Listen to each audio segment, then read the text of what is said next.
faut quand même le dire, cette photo-là, on se croirait dans un film. Allez, disons-le tout de suite.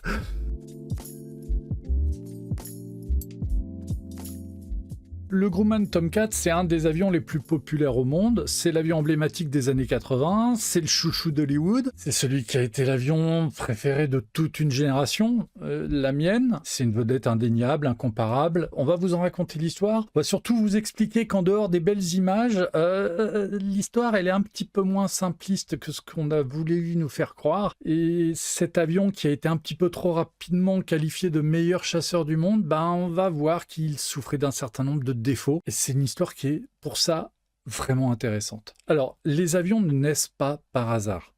Et c'est vraiment le cas pour le Tomcat. C'est, en général, l'avion, c'est l'expression d'un besoin opérationnel qu'une armée émet ou qu'un constructeur propose.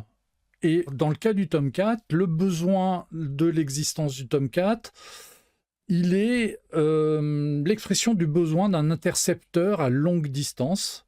Et quand on regarde l'évolution des concepts et des projets, des prototypes, on s'aperçoit que c'est un projet qui remonte à très loin, aux années 50, mais qui s'est surtout concrétisé au début des années 60. Alors, dans les années 60, la Navy était en train de mettre au point justement cet intercepteur longue distance dont elle avait besoin. Et ce chasseur longue distance, c'était le F-111. Le concept, il était simple. Il fallait un avion biplace, un pilote et un opérateur radar, comme sur le F-4 Phantom. On avait décidé qu'il devait avoir une vitesse de pointe très élevée, supérieure à Mach 2, donc c'était un peu la mode à l'époque, il y en a eu beaucoup, mais c'était un outil qui était quand même assez formidable, c'était la géométrie variable, donc des ailes qui pouvaient se déplier ou se replier, et qui permettaient d'avoir, quand les ailes étaient repliées à fond, d'avoir un avion qui avait quasiment une aile delta, et donc qui avait des performances à haute vitesse, il n'y avait pas de traînée. Et puis, quand on avait les ailes pratiquement droite, l'avion avait des capacités à basse vitesse qui étaient intéressantes pour la mania, mais intéressantes aussi pour les vitesses d'atterrissage. Et sur des opérations embarquées, la vitesse à l'appontage est importante parce que y a la résistance des brins d'appontage tout simplement, et ça c'est un truc incroyable. À l'image, vous avez deux avions Grumman, vous avez un FF1 qui est le premier chasseur embarqué Grumman et qui a eu la particularité d'être le premier chasseur embarqué Grumman, le premier chasseur embarqué à avoir un train d'atterrissage rétractable. Et c'est avec ce concept de train d'atterrissage rétractable que Grumman a réussi à imposer après ses avions, notamment pendant la Seconde Guerre mondiale, donc le L4, le Wildcat, dans le désordre, et puis le Tiger, le Burr, enfin tous les autres. Et là, vous avez un F-111B, c'est la version intercepteur du General Dynamics F-111, et on le voit, il est équipé là de missiles AIM-54 Phoenix, qui seront les missiles emblématiques du Tomcat. Alors, le F-111B, on lui met des réacteurs TF-30. D'ailleurs, les F-111 de bombardement de l'US Air Force seront les mêmes. On a surtout le développement d'un radar par la société Hughes, qui était l'AWG-9, qui était un radar qui avait une antenne assez large et qui lui permettait d'avoir une visibilité jusqu'à 200 km, voire peut-être même au-delà, et surtout un logiciel qui était capable de traiter les échos et de suivre un certain nombre d'échos simultanément, même si les échos étaient à des distances et à des altitudes et à des vitesses différentes, et puis de pouvoir employer contre ces cibles le missile AIM-54 Phoenix, qui était, lui, doté d'une portée utile d'environ 160 km, peut-être un peu plus. Les chiffres divergent selon les sources. Le missile Phoenix, qui est quand même l'outil principal de ce concept, c'est un avatar d'un concept qui est né dans les années 50 et qui s'appelait à l'époque le missile Eagle. Le missile Eagle, il devait équiper un avion, un intercepteur embarqué subsonique qui s'appelait le Douglas F-6D Missiler. Et cet intercepteur subsonique avait un gros radar, mais c'était un concept qui était un petit peu bâtard, et il a été enterré dès décembre 1960. Après, avec le F-111B, Hughes a fait renaître de ses cendres le missile Eagle, et c'est pour ça qu'ils l'ont appelé Phoenix. Le missile Eagle, il devait faire 500 kg et avoir une portée de 200 km, donc on est vraiment dans les paramètres du Phoenix, et le F-6D devait en emporter 6, et ainsi faire une barrière face aux hordes de bombardiers stratégiques soviétiques qui ne manqueraient pas de menacer les porte-avions US en cas de confrontation. Le but du jeu, c'était de créer une profondeur stratégique qui était on va projeter nos intercepteurs à distance du porte-avions, et en plus, la portée des missiles vont faire qu'ils vont pouvoir descendre les adversaires à 200 km de plus, ce qui augmente la distance entre les agresseurs et la cible. Et le concept, il est valable. C'était une très bonne idée. Sauf que bon, le missileur, c'était pas le bon concept, il a été radié. Derrière, le projet a évolué avec le TFX, avec le F-111. Le F-111, il est imposé à la Navy par le secrétaire à la Défense, Robert McNamara, qui était donc secrétaire à la Défense et ministre de la Défense. Et il a été ministre, il a eu un des mandats les plus longs de l'histoire aux États-Unis, puisqu'il a été en charge de 1961 à 1968. Et son job a été de rationaliser un petit peu les dépenses du ministère, parce que le ministère de la Défense US, c'est des budgets qui se comptent en milliards de dollars. Et surtout, à l'époque, le Strategic Air Command domine totalement la guerre budgétaire. Le Strategic Air Command, pourquoi? Parce qu'ils sont en charge de la dissuasion nucléaire. Ils ont des bombardiers comme les B-52 qui volent 24 heures sur 24 pour être prêts à répondre à une agression soviétique. C'est l'US Air Force qui gère les missiles balistiques qui sont enterrés dans des silos. Tout ça fait que c'est cette arme-là qui dispose du plus gros budget, par exemple, de l'aviation militaire américaine de l'époque. Et les autres branches, comme le Tactical Air Command ou comme l'Air Defense Command, tout ça, ils ont les miettes. Donc, pour permettre à ces autres branches de disposer de moyens opérationnels intéressants, il faut réduire les coûts. Et pour réduire les coûts, il faut faire un truc tout bête. Il ne faut pas multiplier les projets. Et donc, il faut arriver à avoir des avions qui puissent être utilisables par toutes les branches aéronautiques des armées américaines. Et à cette époque, par exemple, l'US Navy donc cherchait un intercepteur longue distance, l'US Air Force, elle cherchait un successeur au F-105 Thunder Chief. À l'époque, le F-105 Thunder Chief, c'est un bombardier nucléaire de pénétration basse altitude. Il n'a pas encore totalement évolué vers ce qui sera son rôle pendant la guerre du Vietnam, qui est donc un bombardier tactique. Parce que la guerre du Vietnam, au moment où on commence à lancer ces projets-là et McNamara arrive, la guerre du Vietnam n'est pas commencée encore. Donc on est sur des scénarios d'affrontement de bloc à bloc. Et donc pour réduire les coûts, on dit, voilà, vous avez tous les deux besoin d'un chasseur, d'un bombardier, enfin d'un avion, d'une classe, d'une trentaine de tonnes. Donc c'est compatible avec les porte-avions pour l'US Navy. Donc vous en ferez un intercepteur et vous, l'US Air Force, vous en ferez un bombardier. Bon, sur le papier, ça marche.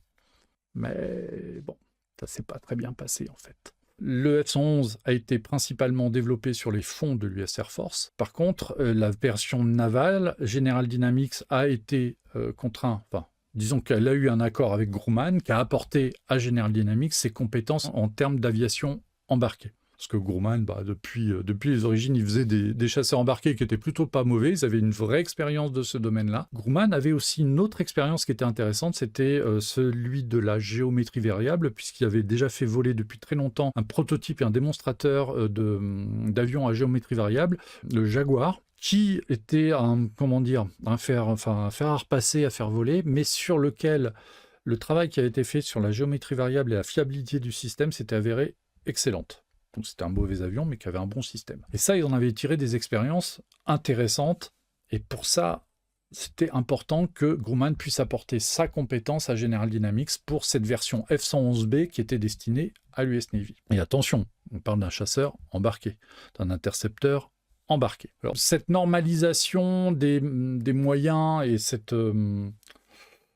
le fait qu'il fallait imposer des avions aux trois armées, ça avait bien marché avec le F-4 Phantom. Alors j'ai galéré pour la trouver cette photo, parce que des photos où il y a des fantômes des trois branches en même temps, j'ai trouvé que celle-là, et qui est une photo du début. Là on a visiblement des F-4B, faut pas se leurrer, les premiers fantômes de l'US Air Force c'était juste des F-4B qui avaient été récupérés, qui avaient été prélevés sur les stocks de l'US Navy. Donc on a un avion de l'US Air Force, un avion de la Navy, un avion des Marines. Voilà, ça c'est exactement ce que voulait McNamara, c'est-à-dire le même avion pour tout le monde. C'était cohérent, c'était pas idiot. Il y a eu d'autres exemples. On a eu, par exemple, dans ce cas-là, le A-7 Corsair qui a fait les beaux jours de l'US Air Force. Et là, on voit les derniers exemplaires en service qui ont combattu pendant la guerre du Golfe en 91. Et c'est des avions qui étaient entrés en service pendant la guerre du Vietnam. Et comme c'est un dérivé du F-8 Crusader, c'était aussi un avion embarqué et qui a fait les beaux jours aussi de l'US Navy, qui était le camion à bombe de l'US Navy pendant très longtemps. Donc, ce côté, on va utiliser le même avion pour tout le monde, théoriquement, ça marche, et on a eu des cas qui ont parfaitement fonctionné. Pour l'US Air Force, ça a donné le F-111, qui a été dérivé ensuite en FB-111, en EF-111, etc. Et qui a eu une carrière qui est loin d'être ridicule. Simplement, sur le F-111B, bon, il y avait un certain nombre de petits problèmes. Alors déjà, premièrement, il est biplace côte à côte.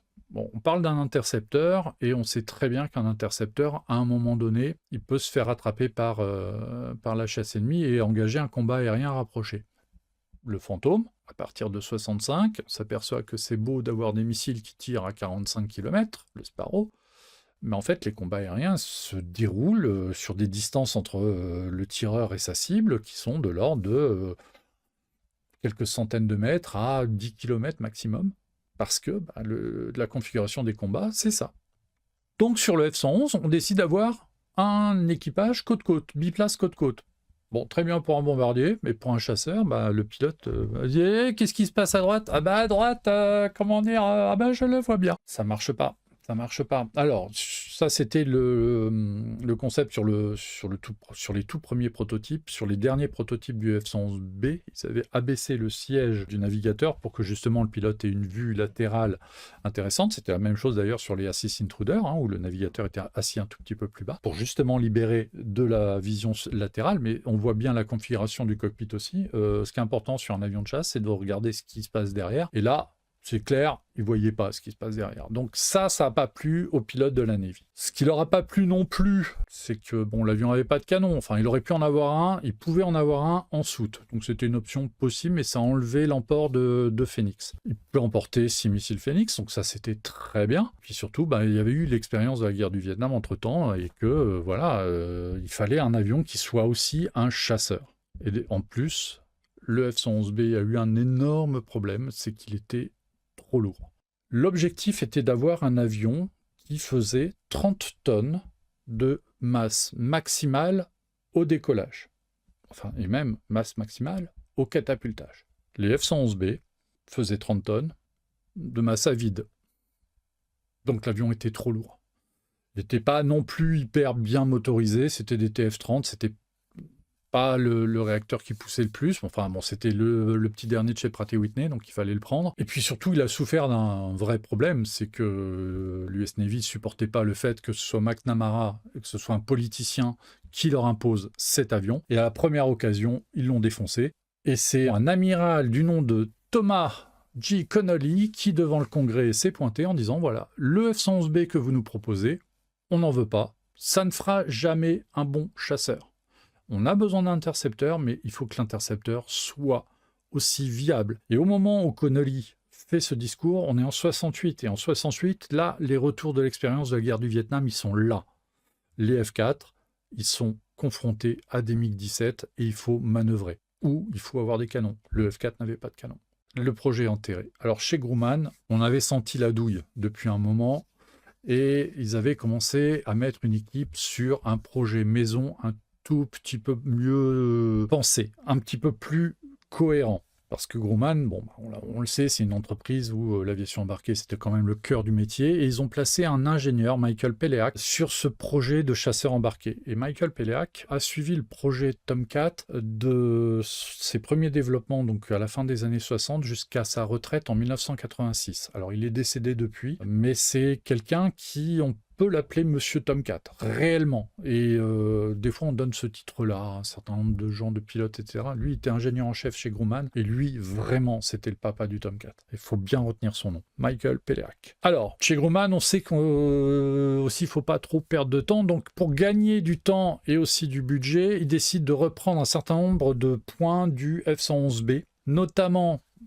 la géométrie variable, parce que ça a été démontré sur les essais embarqués. Il y a eu une campagne d'essais embarqués sur les F-111B. Ils sont allés une fois sur un porte-avions avec des pilotes d'essai qui ont trouvé que l'avion n'était pas si mauvais que ça. Il n'était pas si compliqué à piloter. Il n'avait pas simplement les performances qu'on espérait. C'était pas un mauvais avion. J'ai lu pas mal de trucs. On disait que le F-111B c'était une merde, gna gna gna. Non, c'était pas un mauvais avion. C'était un avion qui n'avait pas les performances demandées, qui n'avait pas certaines caractéristiques exigées pour être un bon chasseur. Et on le voit avec la carrière du F-111. Le F-111 n'était pas un mauvais avion. Là, c'était une version qui n'était pas adaptée à ce qu'on voulait en faire. Point. Et donc, il y a eu des campagnes entreprises embarquées pour valider un certain nombre de concepts. Alors, du F-111B, Grumman a gardé donc la géométrie variable qui marchait bien, qui apportait vraiment des vitesses d'approche compatibles avec les vitesses d'entrée de brin, une vitesse de pointe théoriquement qui pouvait être très élevée, et de fait, le F-14 Tomcat théoriquement aurait pu atteindre peut-être Mach 2.5. On sait qu'il a un record à Mach 2.34 et que l'US Navy avait placé la VNE des équipages à Mach 2.25. Donc c'était un avion quand même très rapide. Tout ça avec des TF-30 qui ne poussaient pas des masses. C'est-à-dire si l'aérodynamique était bonne. Alors, non seulement ils ont gardé la géométrie variable, ils ont gardé la configuration biplace, mais ils l'ont mis en tandem comme sur un vrai chasseur. Ils ont retiré les points d'emport sous les ailes qui complexifiaient énormément les choses, puisqu'il fallait que les points d'emport pivotent au même rythme que les ailes pour rester dans l'axe d'avancée de l'avion, parce que sinon ça aurait fait des aérofreins assez géniaux, hein, les Phénix sous les ailes. Puis alors ça, c'était un truc qui alourdissait aussi l'avion, qui pouvait entraîner aussi des pannes, donc c'était vraiment une fausse bonne idée là encore. Et puis ils ont surtout gardé le système d'armes, donc le radar Hughes AWG9 et les missiles Phoenix. On a aussi câblé l'avion pour qu'il utilise les Sidewinder, les Sparrow, et surtout on n'a pas oublié le canon, donc un M61 20 mm avec 640 obus je crois, ce qui lui donnait un temps de tir pas très très long mais suffisant. Et puis on a incrémenté aussi un système, un mode d'attaque air-sol, on sait jamais, ça peut servir. Bon voilà. Et puis surtout, alors là par contre, ils ont décidé de garder les réacteurs TF-30. Alors sur F-111, même si l'avion avait une mission qui faisait que bon, les manœuvres, c'était pas non plus son domaine de prédilection. On avait quand même déjà constaté que c'était un réacteur qui, lorsque le flux d'air dans les entrées d'air était perturbé, décrochait très rapidement. C'était pas un réacteur qui était encore très fiabilisé, et donc sur les F-111, il y avait déjà eu pas mal de problèmes. Alors sur les F-111, en plus, sur l'entrée en service au Vietnam, ils ont perdu aussi pas mal d'avions, mais parce que bon, le radar de suivi de terrain, parce que la DCA, enfin ça a été très compliqué la mise en œuvre des premiers F-111. Les F-111B, très rapidement, vont être utilisés au profit du programme Tomcat.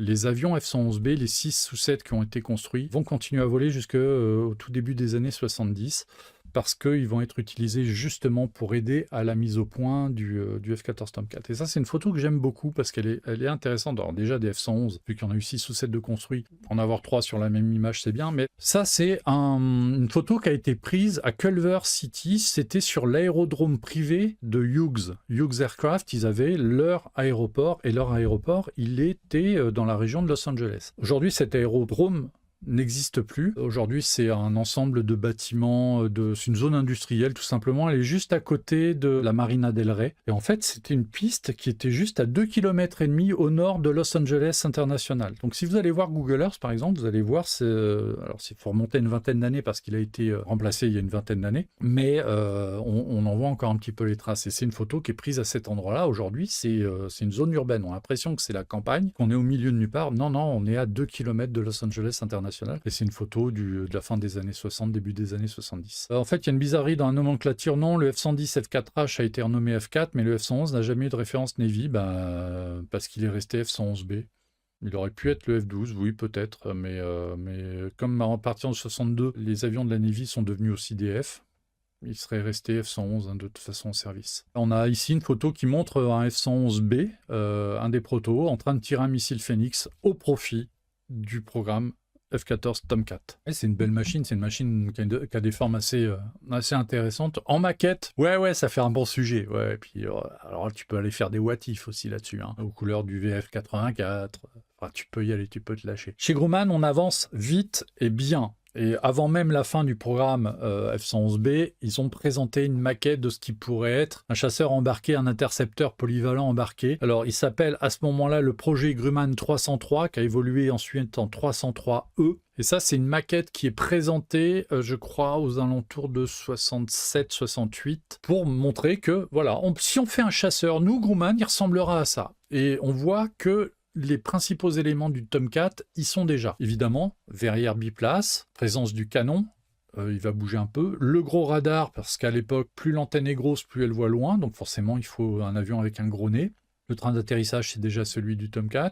On a déjà les points d'emport ventraux. Alors là, c'est un Sparrow parce que voilà. Les entrées d'air, ils sont déjà. On a des quilles ventrales pour assurer la stabilité de l'avion avec la dérive principale. Ça va être supprimé et on va passer à un avion qui aura 2 dérives et puis des quilles ventrales fixes, ce qui est beaucoup plus simple et qui évite plein de problèmes. Mais en fait, quand on regarde la maquette, le Tomcat est déjà là.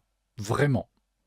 Et à ce moment-là, en plus, les premiers protos sont déjà en cours de construction. Parce qu'en janvier 68, Grumman remporte un appel d'offres pour ce projet-là avec le financement pour 12 prototypes et 26 avions de pré-série. C'était la norme à l'époque. Le projet gagne en face d'autres projets, d'autres constructeurs, y compris de General Dynamics. Et le plus intéressant, c'est le projet LTV, donc de Lime Temco Vought 507, le V507, qui n'a pas été sélectionné, qui s'alignait sur le même appel d'offres, donc un avion intercepteur chasseur susceptible de succéder au F4 Phantom, tout simplement, avec de l'armement à n'en plus finir, qui, alors c'est pas très visible ici, mais normalement il avait aussi une géométrie variable, et la petite anecdote amusante, c'est que si LTV avait gagné l'appel d'offres, LTV avait un accord avec une certaine firme française, Dassault, pour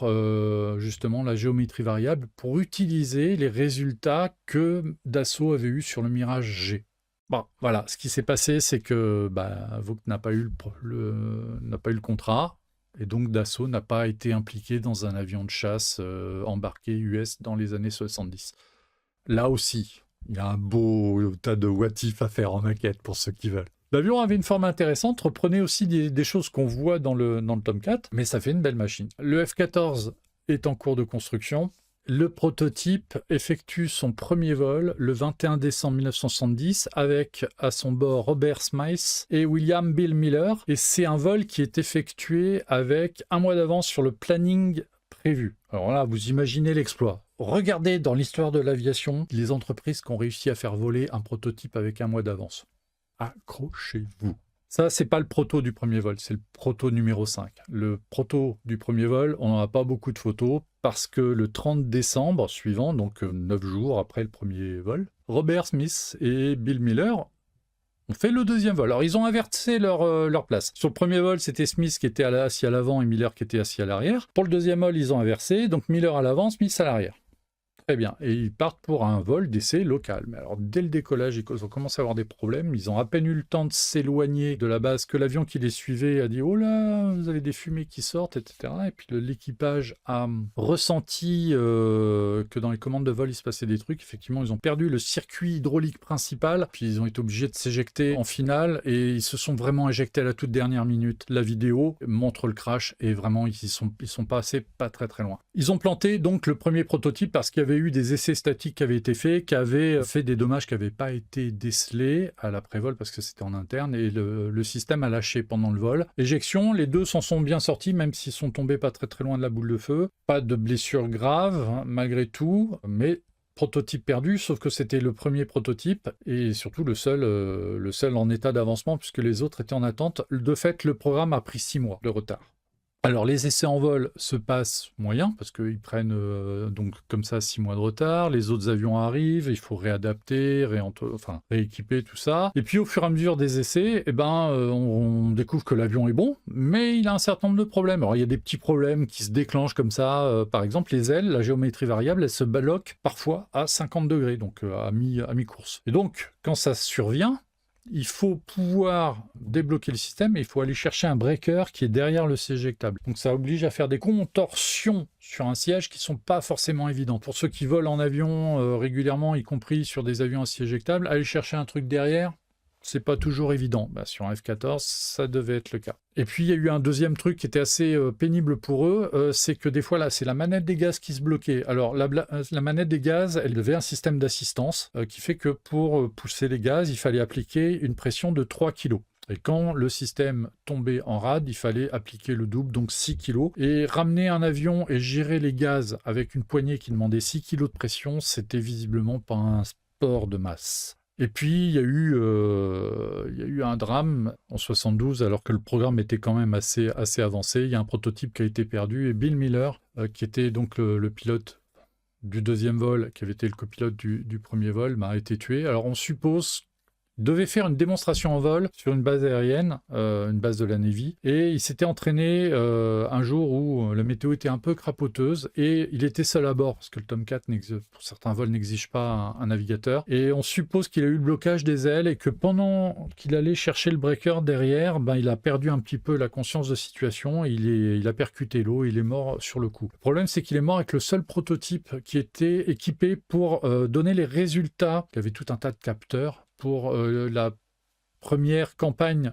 embarquée qui allait arriver quelques semaines plus tard. Et il a fallu à nouveau tout remodeler le programme parce qu'ils avaient perdu l'avion qui était destiné à cette campagne-là. Donc il a fallu rééquiper rapidement un autre avion. Et donc là encore, le programme a perdu encore beaucoup de temps. Ceci dit, l'entrée en service arrive relativement rapidement, puisque les premières livraisons, c'est septembre 72, mais ça, c'est grâce à la commande des avions de pré-série. Et puis, les premiers équipages de la Navy sont qualifiés au printemps 1974. Donc, finalement, en dépit des retards, tout ça allait être très très vite. Et les premiers embarquements opérationnels arrivent en 75 par exemple. Il y a des F-14 au large de Saïgon pour couvrir l'évacuation à la suite de l'invasion du Nord-Vietnam sur le sud. Et on a tous en tête les images de l'évacuation de l'ambassade. Il y avait des F-14 en patrouille là. Ils n'ont pas croisé de MiG, ils se sont fait tirer dessus, il n'y a pas eu de dégâts, mais c'était quand même leur première mission de guerre. Et la carrière du F-14 est lancé à ce moment-là. Ça fait aussi partie des images mythiques des essais en vol du Tomcat. Il fallait tester l'avion au cas où le système de géométrie variable se coincerait. L'avion était pilotable. Ça ne devait pas être simple, mais dans cette configuration, l'avion était pilotable.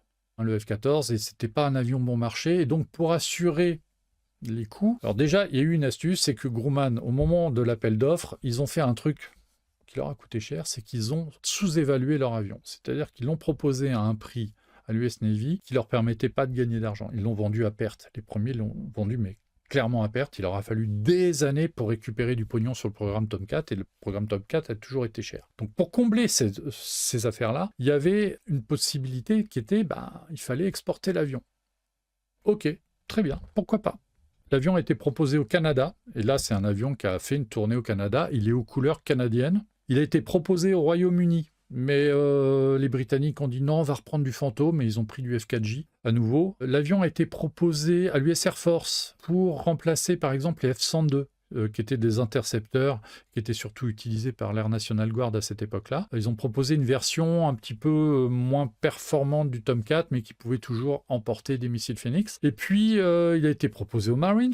Alors les Marines, pour équiper des flottilles, mais bon, l'avion était très cher, donc ils ont préféré le F-18. De fait, ils ont eu plus de flottilles de Hornet et on était pas malheureux. Le F-14 n'a pas été proposé au Japon. Le Japon était déjà en train de signer pour le F-15, mais il s'est passé un truc. À un moment donné, le Japon s'est posé la question de savoir s'ils n'allaient pas prendre plutôt du Tomcat. Et cet événement, c'est ça. Et ça implique un pilote qui a fini sa carrière au Cal Fire, qui est mort il y a quelques années maintenant. Joe Satrapa, Other Satrapa, était pilote. Il avait fait la guerre du Vietnam sur Crusader, et puis il était passé assez rapidement sur F-14. Et au cours d'une série d'exercices avec l'US Air Force, il avait fait un combat aérien contre des F-15. Et avec son F-14, il avait bien joué le coup parce qu'il connaissait son avion. Il savait qu'à basse vitesse, le F-14 tournait mieux que beaucoup d'autres avions, grâce aux ailes à géométrie variable. Et donc, sur un exercice comme ça, au milieu des années 70, il a fait une maillotche avec des F-15 et il a ramené cette photo-là à la ciné-mitrailleuse. Et là, regardez un peu les symboles, mais on comprend bien que le pilote du F-15, là, il a perdu le combat. Et là, le viseur, il est bien centré sur le cockpit et là, il est en train de se faire shooter. Le problème, c'est que ce combat aérien simulé, il a été fait avec un avion qui était, justement, on le voit, instrumenté pour amener des images. Et donc, il y avait une image du F-15 en position délicate. Et ça a commencé à bruisser entre l'US Navy et l'US Air Force que le Tomcat, il a quand même shooté le F-15, c'est pas bon signe. Et à ce moment-là, l'US Navy a mis le blackout sur ce vol, a confisqué les images pour ne pas gêner la signature du contrat des F-15 avec le Japon. Bon, évidemment, ceux qui connaissent Joe Satrapa savent que sur son bureau, en grand, il y a toujours eu cette photo-là. Parce qu'il avait récupéré l'image avant.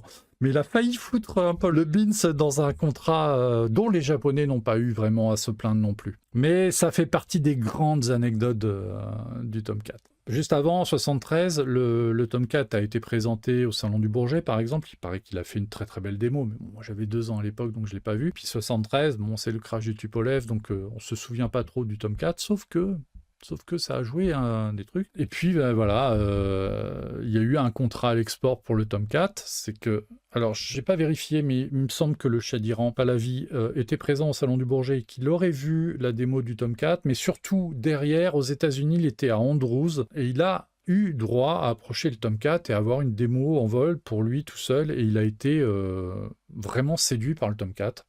Et surtout, à l'époque, l'Iran cherchait un intercepteur un peu plus performant que ses Fantômes, parce que le pays était régulièrement survolé par les MiG-25 de l'URSS. Et ça le chauffait très fort, et il s'était dit, bon, ben, avec des F-14, je pense que les MiG-25 ne viendront plus.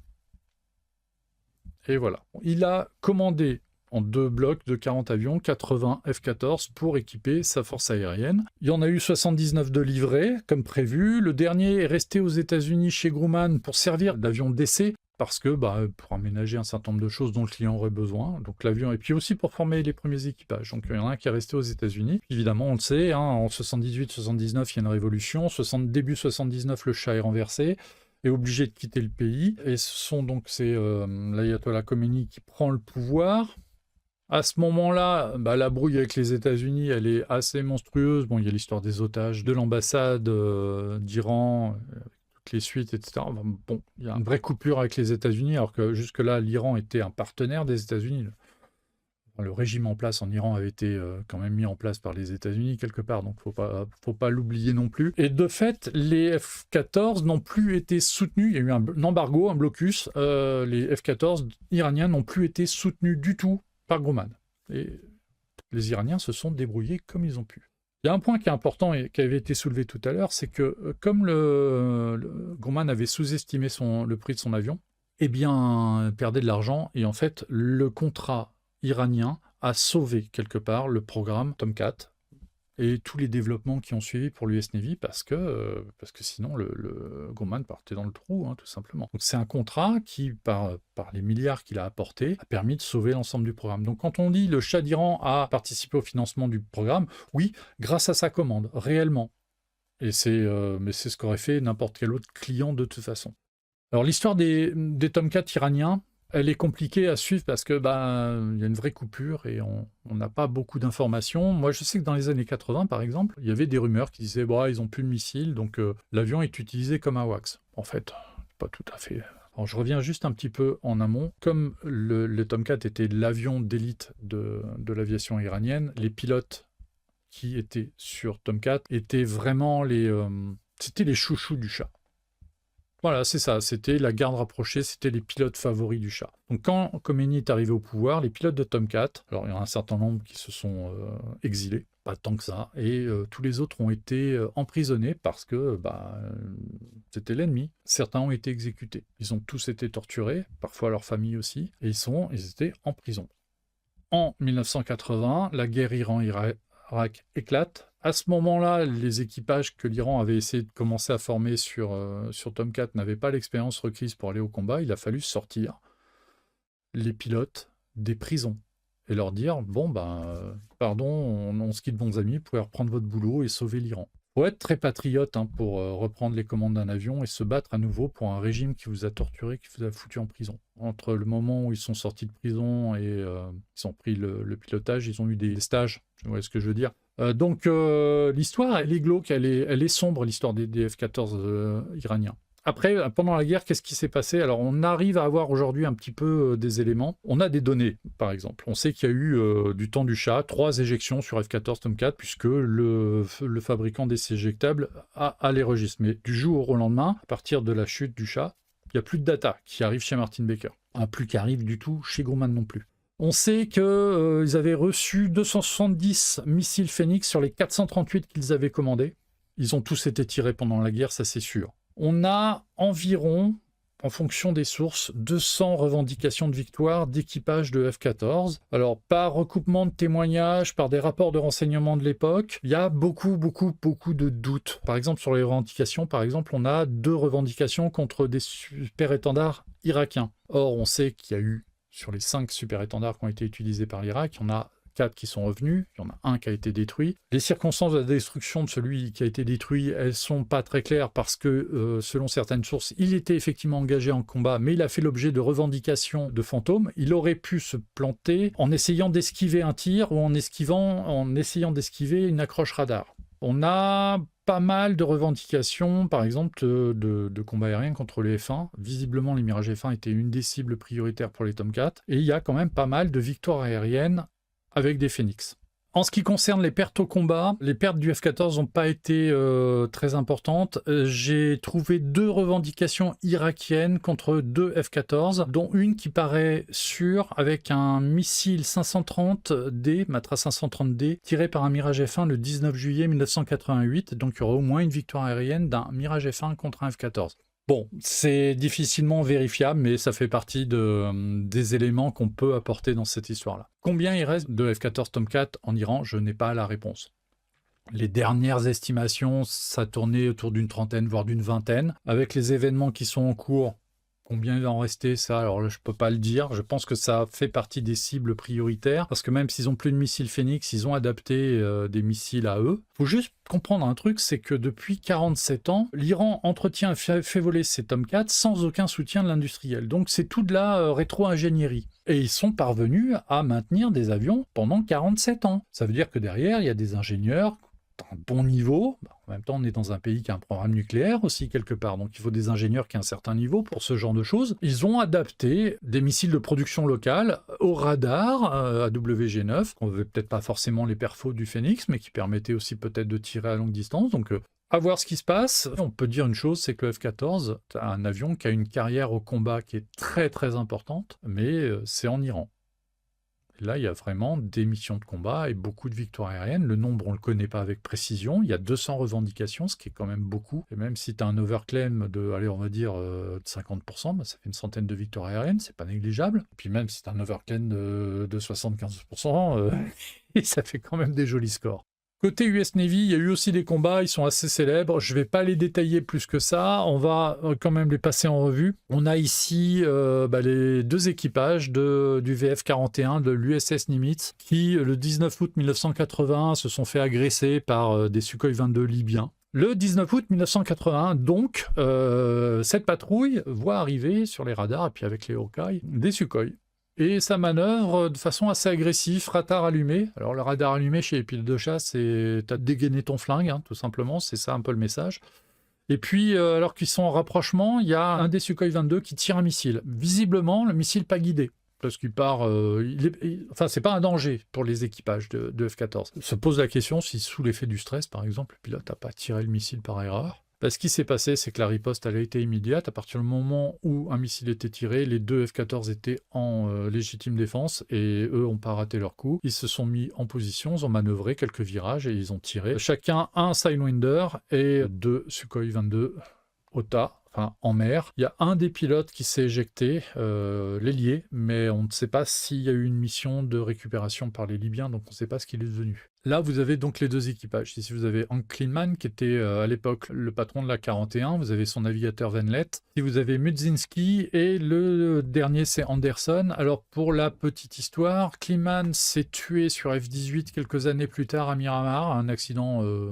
totalement bête, l'avion s'est retourné, donc lui s'est retrouvé avec la nuque brisée. Il avait très peu d'heures de vol sur le F-18, donc il a eu un problème à l'atterrissage. Venlet, lui, était navigateur à l'époque, mais il a été transformé ensuite pilote. Il a été jusqu'au rang de Rear Admiral, et il a été pilote d'essai, il a terminé sa carrière, il était Executive Officer pour le programme F-35. Mudzinski, il a quitté l'US Navy en 96 pour devenir pilote de ligne, et là, j'ai pas réussi à retrouver sa trace.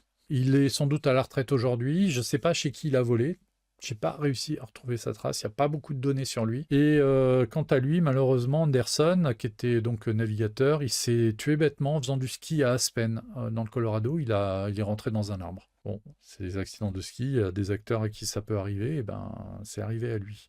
Là, c'est Venlet et Kleinman qui sont en train de reconstituer leur combat aérien avec des maquettes. pendant la conférence de presse qui a suivi l'engagement, parce que c'est un engagement qui a eu des retombées médiatiques énormes. On s'en rend pas compte aujourd'hui, mais ça a été énorme. En 1989, l'histoire est marrante aussi, une patrouille de F-14 de la VF-32 USS Kennedy qui s'est fait agresser par des MiG-23 libyens qui s'étaient approchés d'eux, radar allumé, prêts à tirer, comme les autres. Donc on avait un équipage Gypsy 207, donc Joseph Conley, Leo Enright, et là à l'écran vous avez Leo Enright qui était le navigateur de cet avion, Gypsy 202, Herman Cook et Stephen Collins. Donc ça a manœuvré dans tous les sens, et puis à un moment les MiG-23 étaient à 13 nautiques, et ben, le navigateur, donc, qui est là à l'écran, il a pris l'initiative de tirer son Sparrow sur le MiG. Alors là, évidemment, la légitime défense était pour les MiG, sauf que ils n'ont pas pu se mettre en position de tir. Et donc, c'est les deux F-14 qui ont remporté les victoires. Le Gypsy 207 a tiré 2 Sparrow dans un premier temps en vain. L'ailier Gypsy 202, lui, a tiré un Sparrow sur l'autre MiG et l'a descendu. Et après, Gypsy 207 a enfin tiré un Sidewinder et puis a eu sa victoire aérienne. Alors, les deux pilotes libyens ont été vus en train de s'éjecter, mais là encore, on n'a aucune information sur une éventuelle mission de sauvetage. Donc, on ne sait pas non plus ce qu'ils sont devenus. Surtout, après l'incident de 1981, les pilotes ont été assez célébrés, etc. L'événement de 1989, pour avoir les noms des pilotes qui étaient engagés il y a eu quelques années. C'est un événement qui a été un petit peu, pas passé sous silence du tout, mais les protagonistes ont été protégés.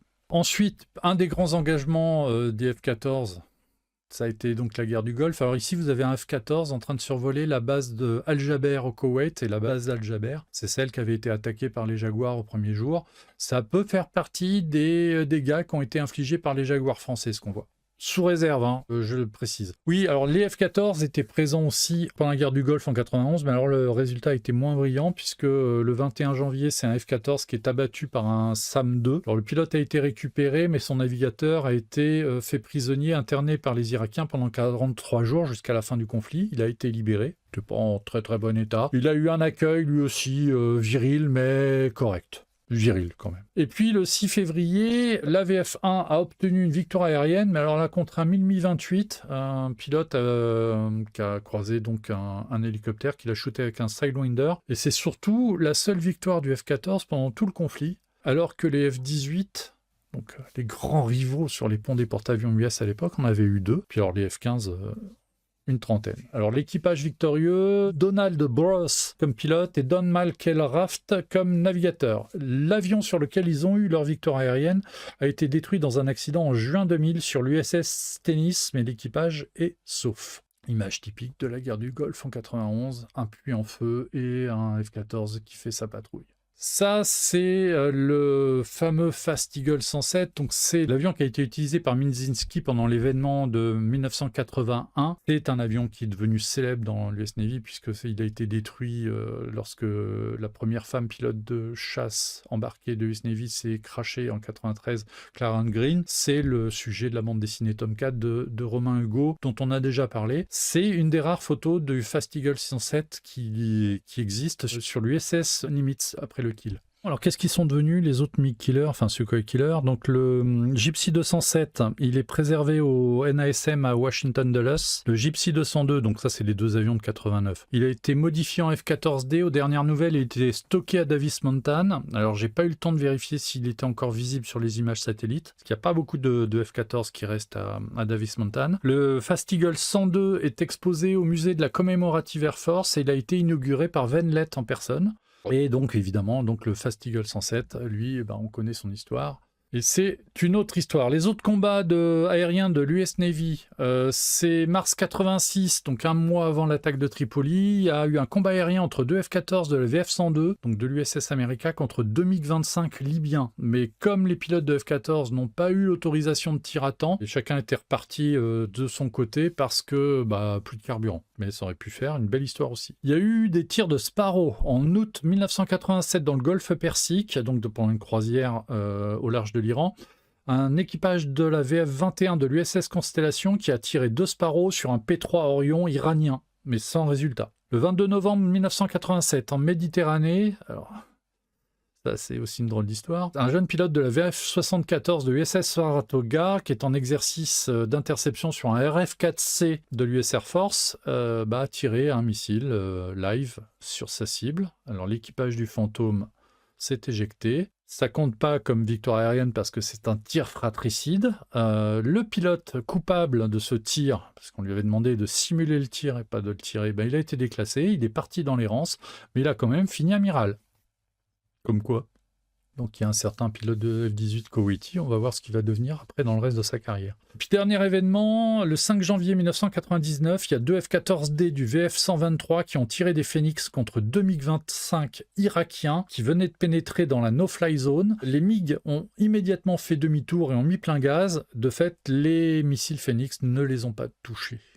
Mais là aussi, c'était une belle histoire à raconter. Alors, les Tomcat US sont intervenus au Vietnam, au Liban, en Libye, sur la Grenade. Ils ont aussi intercepté le Boeing 737 qui reliait l'Égypte à la Tunisie, à bord duquel il y avait les terroristes qui venaient de détourner le paquebot Achille Lauro et d'assassiner un passager juif. Il a été détourné vers la Sicile par les F-14. Qui l'ont escorté, et puis après, ça s'est terminé avec un gros incident diplomatique avec l'Italie, mais ça c'est une autre histoire. Il a fait l'Irak et l'Afghanistan, et l'Irak et l'Afghanistan, il l'a fait sous une autre configuration, parce que le Tomcat est un peu devenu le Bombcat. Il y avait un mode air-sol au début sur le F-14 qui n'a pas été utilisé du tout pendant des années, si ce n'est un petit peu au début des essais, puisque ça c'est une configuration d'essai, on voit quand même il y a bien 12 bombes là, plus que ça, 14, puis c'est peut-être du Snake Eye, donc c'est de la bombe freinée, donc c'est pas de la bombe guidée, mais ça peut saturer une zone assez facilement, et il y a toujours de l'armement air-sol en cas de besoin, 2 bidons supplémentaires. On a un chasseur bombardier là qui a une certaine allure, c'est une belle configuration. Eh bien, le mode air-sol, il a été développé. Il a été développé vraiment à partir de 1990. En 91, non, les Tomcat étaient encore tous quasiment en mode RR. Et les premières missions de guerre avec des Tomcat armés de bombes, c'est une mission contre l'Irak en 1993 et c'était des bombes non guidées. Il a fallu attendre l'introduction du pod Lanterne en 1996 pour que le F-14 puisse désigner ses cibles pour des bombes guidées laser. De fait, avec le pod Lanterne, qu'on voit ici, donc là, on a F-14D, c'est marqué là. Une bombe guidée, une bombe lisse. Bon, ok, très bien, bonne configuration. Avec le pod, il pouvait donc tirer lui-même des bombes guidées laser. Il a été engagé comme ça dans les Balkans en 1995. Il avait principalement des GBU-16 de 454 kg. Il a été engagé dans l'opération Desert Fox en décembre 98, Allied Force en 99 dans les Balkans, Gunsmoke à nouveau en 99 mais en Irak, évidemment Enduring Freedom en Irak entre 2001 et 2003. Et avec ces configurations-là, air-sol, on en voit une belle aussi, puisqu'on a des bombes, là encore une bombe non guidée, mais on peut rajouter le pod de guidage s'il y a besoin. Enfin, là, quand l'avion est à poste, c'est un peu moins fréquent, je pense, avec Sidewinder et Phoenix. Donc c'est un avion qui peut faire de l'interdiction, c'est-à-dire que, personne ne rentre dans ma zone, pas d'avion, et puis s'il faut frapper une cible au sol, il peut. C'est un avion qui avait des gros avantages en mission air-sol, et sur les missions d'Iraqi Freedom, entre 2003 et 2006, qui ont été les derniers théâtres d'opération avec l'Afghanistan, ils ont même été employés pour du bombardement lourd avec des JDAM de 900 kg, et on a aussi des témoignages d'attaque au canon, d'appui sol au canon. L'avion, il arrive à ce moment-là en fin de carrière, il est au top de ses capacités. Le Phoenix, on en est à la 3e version. Le radar sur le F-14D, il a changé. C'est un radar numérique qui va beaucoup plus vite dans le calcul des cibles. Les versions des Sidewinder et des Sparrow sont efficaces. Il emporte une lourde charge de bombes. Il peut monter, je crois, jusqu'à 4 tonnes de bombes, si je me souviens bien. Il a toujours une grosse autonomie et puis là, une bonne capacité d'autodéfense, y compris par son autonomie et sa vitesse. Et en fait, il y a toujours eu des débats autour du F-14. Alors, c'est un avion qui a eu beaucoup d'accidents, certains assez retentissants. Au cours de sa carrière, il y a eu 162 crashs au long de sa carrière sur 633 exemplaires au sein de l'US Navy, donc ça fait quand même un pourcentage assez élevé. Il y a eu 79 avions pour l'Iran, donc ça fait un grand total de 712 avions construits entre 1969 et 1992. À noter que Martin Baker, que j'avais interrogé directement et qui a fait les sièges Ejecta Mark 7 et Mark 14 qui ont été utilisés dessus, enregistre 299 éjections réussies, dont 3 en Iran avant la Révolution. Par contre, je n'ai pas trouvé le nombre d'équipages tués sur F-14 dans la même période. Ça fera partie des trucs à récupérer derrière. Donc c'est un avion qui a eu énormément d'accidents, justement en partie à cause du réacteur TF30 qui, on le voit dans Top Gun, c'est un réacteur qui décroche facilement. Et pour l'anecdote, il y a 2 escadrilles qui arrivent en tête des unités, enfin squadron plutôt qu'escadrille, qui arrivent en tête des unités qui ont connu beaucoup d'accidents. C'est la VF-124 avec 13 crashs, la VF-213 avec une dizaine de crashs. Clara Hultgren se tue au sein de la VF-213, mais la 213 c'était une unité qui servait pour l'entraînement avant les croisières opérationnelles, donc c'est pas anormal qu'il y ait eu des accidents un peu plus chez eux que chez d'autres. Et il y a plusieurs flottilles qui ont eu 0 accident.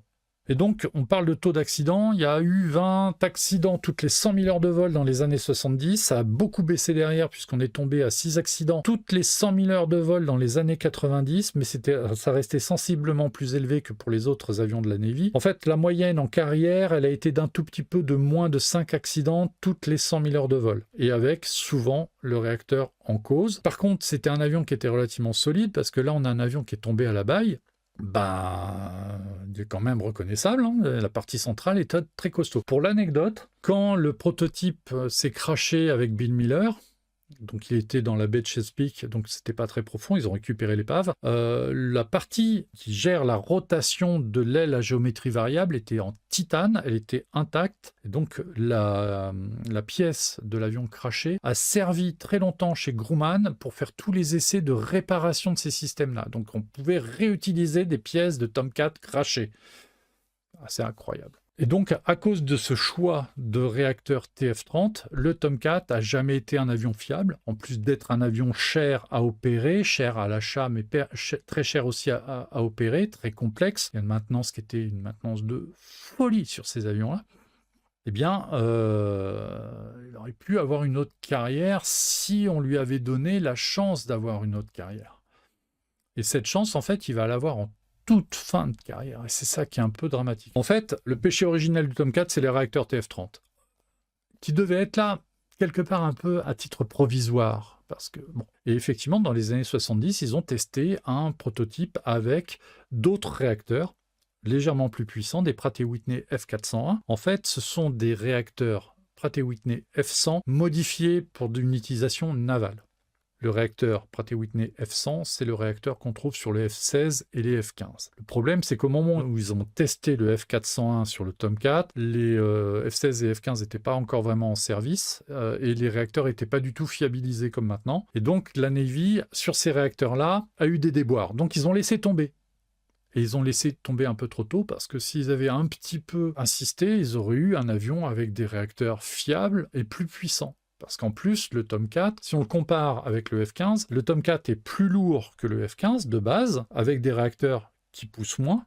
Donc, en termes de perfo, il est un petit peu inférieur. Le F-15, il a un rapport, on disait à l'époque, il avait un rapport masse-puissance supérieur à 1. Il a 2 réacteurs qui poussent très très fort, et en plus, l'avion est un petit peu plus optimisé. Bon, il y a plein, le système à géométrie variable, par exemple, en titane central, rajoute du poids. Il n'y a pas ça sur le F-15. En fait, pour avoir un beau F-14, il faut attendre le F-14A+, qui est lui équipé de Pratt & Whitney F-110, donc c'est 1986, donc l'avion commence à être en service depuis un moment, et on en construit seulement 38 exemplaires, et on modernise seulement 32 F-14A en changeant les TF-30 pour les nouveaux réacteurs. On le baptise F-14A+, puis après on le rebaptise F-14B, et puis ensuite, dans les derniers lots de production, à la toute fin de la production du Tomcat, il y a 37 F-14D qui rentrent en service, qui sont construits, et 18 F-14 autres qui sont portés à ce standard. Alors, donc le F-14B, c'est un F-14 standard avec les nouveaux réacteurs, avec la WG9, etc. Et le F-14D, non seulement il a les nouveaux réacteurs, mais il a aussi un nouveau radar qui est la PG-71. Et donc, si on fait les calculs,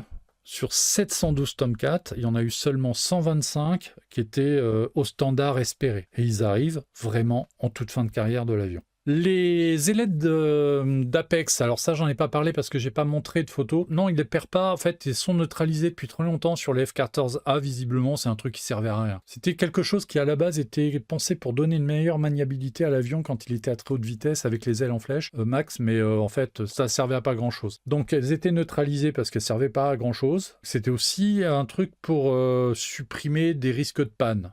parce qu'avec le Tomcat, bon, t'avais des risques de panne partout. T'as un truc en moins à s'occuper qui servait que dans certains cas rares, donc dans ces cas-là, bon, on n'insiste pas. Bon, on voit le gaspillage, à la fin, il n'y a que 125 avions qui sont vraiment au standard où le F-14 aurait dû être. Franchement, si dès l'origine, le F-14 avait eu les bons réacteurs, il serait peut-être encore en service aujourd'hui. Il y aurait peut-être eu une production plus longue. Et au moment où la Navy s'est dit, bon, qu'est-ce qu'on fait? On largue les F-14 et on prend du Super Hornet. Il y aurait eu peut-être plus d'arguments pour faire de nouvelles versions du Tomcat. Je rappelle que la production s'arrête en 92. C'est à ce moment-là qu'on décide de passer au Super Hornet. Chez Grumman, ils pouvaient continuer la production. C'était pas un problème. Il fallait passer commande d'avion. Il y a eu des défenses là-dessus. Bon, l'avion était super cher, mais il avait des capacités que le Super Hornet n'a pas.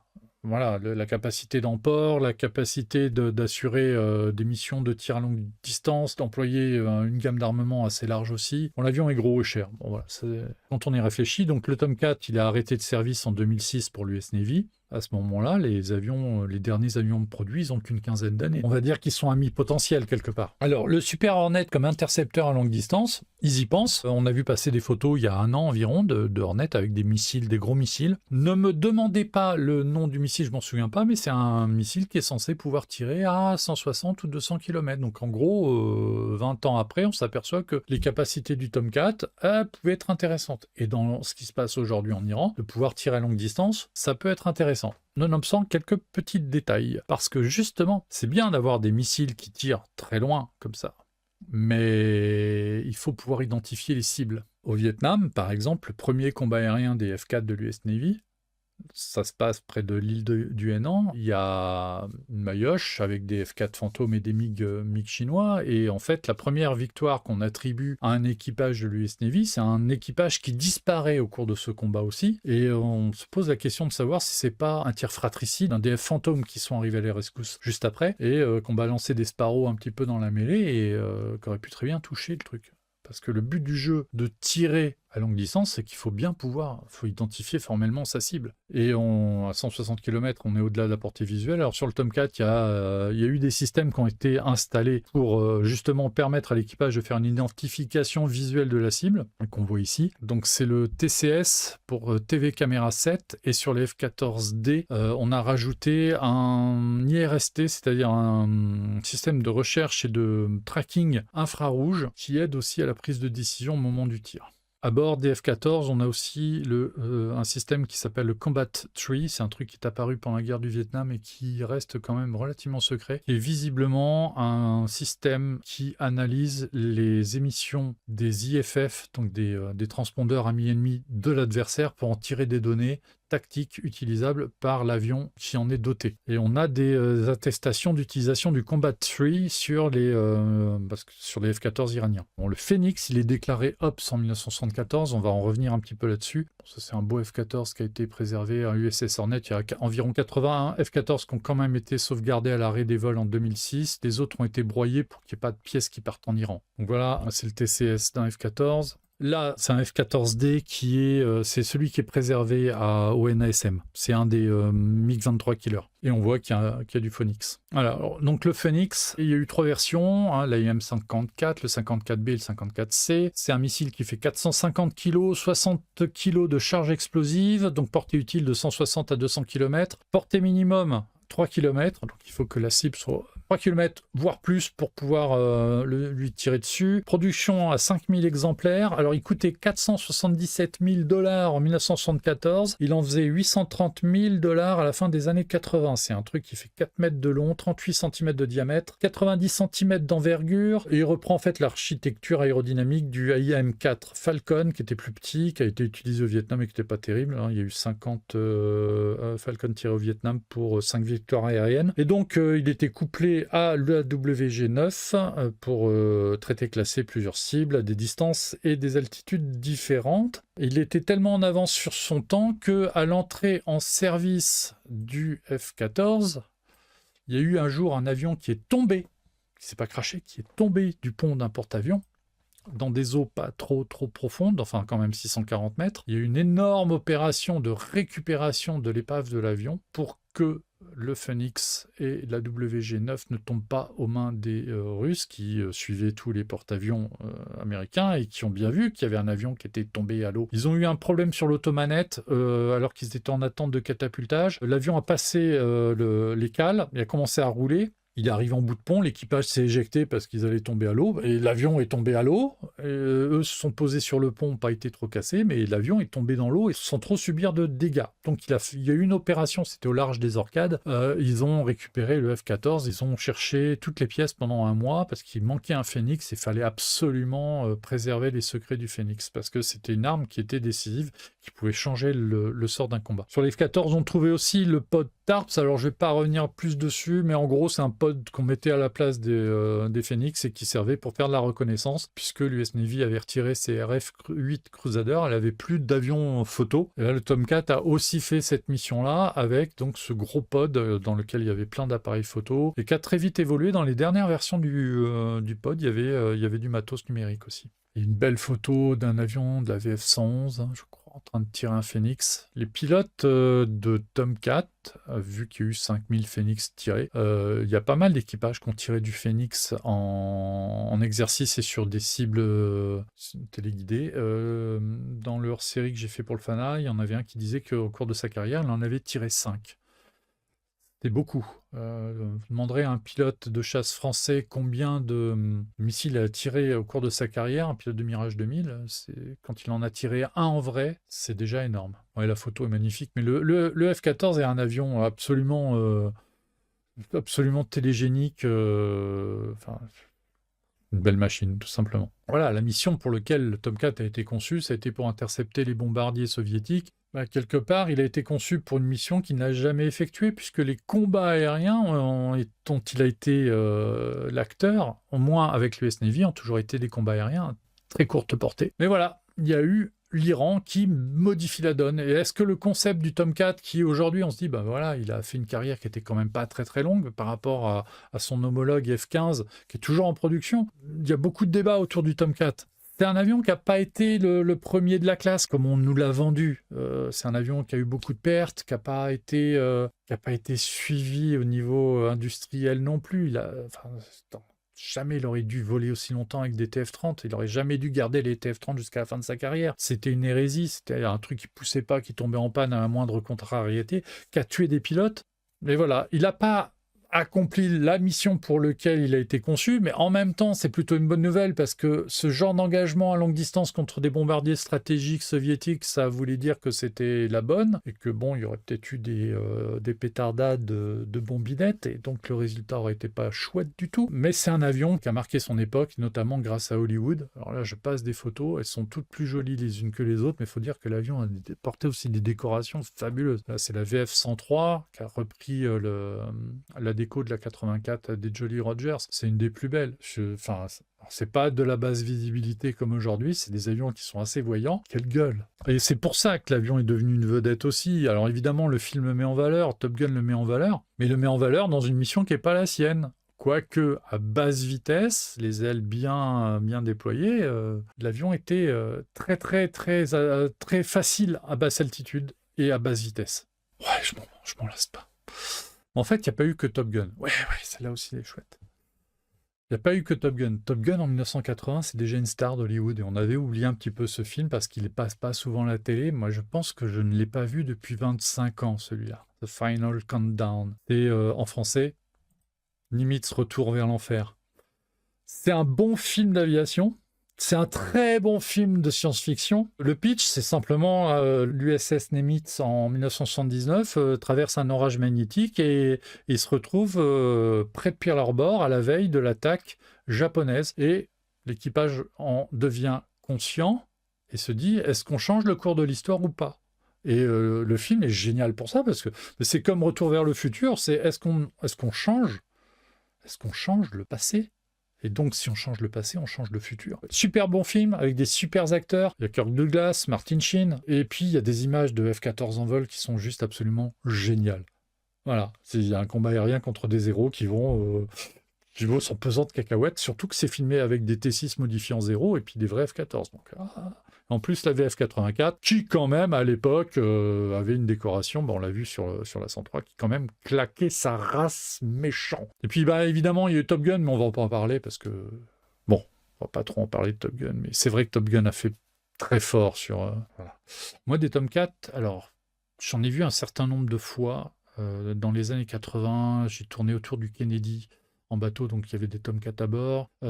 J'ai fait un ou deux meetings où des Tomcat étaient présents, donc j'en ai fait en Belgique, alors peut-être à Chièvre ou à Saint-Tron en 91, il y avait du F-14 statique. Il y a eu un Bourget 91 où il y avait un F-14 statique, et puis j'en ai vu un voler qu'une seule fois, et c'était alors... Peut-être qu'un jour, je scannerai mes diapos et je ferai une émission spéciale, mais c'était au meeting aérien du cinquantenaire du débarquement de Provence à Toulon hier, où un Tomcat avait fait une démonstration en vol. Dans mon souvenir, la démo n'était pas extraordinaire, mais de voir voler un Tomcat... Voilà. Après des Tomcat, j'en ai revu au cours de mes voyages aux États-Unis, quand même dans pratiquement tous les musées. Voilà, bon, on a fait un petit tour rapide de l'histoire du Tomcat. Il y a des tas de choses à dire. Il y a beaucoup de littérature sur le sujet, et là, c'est juste un petit échantillon de ce que j'ai à la maison, et je vous ai pas tout mis. Et encore, je suis pas un fan du Tomcat, j'achète pas tout sur le Tomcat, vraiment, hein. Mais voilà, 9 bouquins. Donc, en termes de littérature, évidemment, la BD de Romain Hugo. Une bonne façon d'aborder le sujet. Ça, c'est peut-être, alors, de ma collection, un des 2 meilleurs livres sur le F-14 que j'ai, c'est celui de chez Airtime, Aerospace Publishing, et signé par John Lake. C'est une bonne synthèse. Le seul truc, c'est qu'il est paru à la fin des années 90, donc il ne couvre pas toute la carrière du F-14. Hein. Les dernières années ne sont pas couvertes. Mais sinon, en termes d'illustration, d'informations sur les unités, sur l'armement, tout ça, c'est excellent. Même problème pour l'Aérofax. Je pense que c'est le meilleur bouquin sur le sujet que j'ai à la maison. Sur le plan technique, il est monstrueux et il est vraiment très intéressant. C'est un aérofax en plus, donc c'est très détaillé, bien illustré, il y a plein de schémas. Et quand j'ai écrit le hors-série du FANA sur le F-14, mes 2 sources, c'était ces 2 bouquins-là, avec le hors-série qui avait été publié par Avion un peu avant, sur lequel il y a des renseignements très intéressants à récupérer. Ça, c'est l'article que j'avais fait il y a 2 ans sur le Tomcat à l'occasion de l'apparition de l'album de Romain Hugo, illustration de Romain Hugo d'ailleurs. Sur la carrière des F-14 iraniens, ça c'est le document le plus intéressant que j'ai. Il est peut-être plus à jour parce qu'il a quand même une quinzaine d'années maintenant. C'est signé Tom Cooper, donc c'est du bon recoupement. Voilà, c'est du Osprey, alors ça se trouve assez facilement. Ça, c'est une Madeleine de Proust, le petit Ouest France sur le F-14 signé Bernard Toinel. C'est un bouquin, c'est sans doute un des bouquins, le premier bouquin en français sur le sujet. C'est début des années 80, c'est une ère avant Internet. Les informations qui sont données dans ce livre sont vraiment pertinentes et intéressantes. Alors évidemment, il y a des choses qu'on a su après, donc il y a quelques erreurs de l'époque, mais forcément, vu l'état de l'information au moment où Toinel écrit son livre, c'est normal. Mais ça fait un bon petit livre, et si vous le trouvez, c'est un très bon petit collector. Surtout, cette collection Ouest France, que moi j'ai connue, elle était pas chère à l'époque, c'était des petits livres, une 50aine de pages, c'était vendu 20 francs. Ça a été un accès à l'information aéronautique génial, j'ai la collection complète, j'ai mis mes premiers salaires sont partis dans l'achat de la collection complète parce que c'est des petits bouquins irremplaçables et vraiment très intéressants. Et ça, c'est un livre qui est paru dans une collection qui a été mise en vente il y a quelques années, il y a 7-8 ans, peut-être même plus récemment, qui était en kiosque, ces fameuses collections, bon, vous avez le premier à 50 centimes, le deuxième à 5 euros, le troisième à 13 euros, puis après toute la collection est à 13 euros. Il y a un volume sur le Tomcat. Alors, c'est un collector parce que c'est un livre sur le Tomcat, mais franchement, il est nul. Pour un bouquin qui est sorti aux alentours, j'ai plus la date, mais c'est aux alentours de 2020. Ils nous ont ressorti les fausses informations qu'on avait sur les Iraniens dans les années 80. Il n'était pas à jour à ce niveau-là. Et même sur les combats et sur les F-14 US Navy, il y avait beaucoup d'autres trucs plus pertinents que ça sur le sujet. Donc, dans cette collection-là, il y a eu de très bons bouquins. Celui sur le Rafale et sur le Mirage 2000, ils sont vraiment très très bons. Il y en a un sur le F-105 qui est pas mal, mais sur le Tomcat, il est nul. Merci d'avoir suivi cette longue émission. J'espère que ça vous a plu. Vous vous abonnez, vous faites un petit commentaire sympa, vous likez, vous partagez parce que ça nous aide vraiment à faire connaître nos émissions. À bientôt!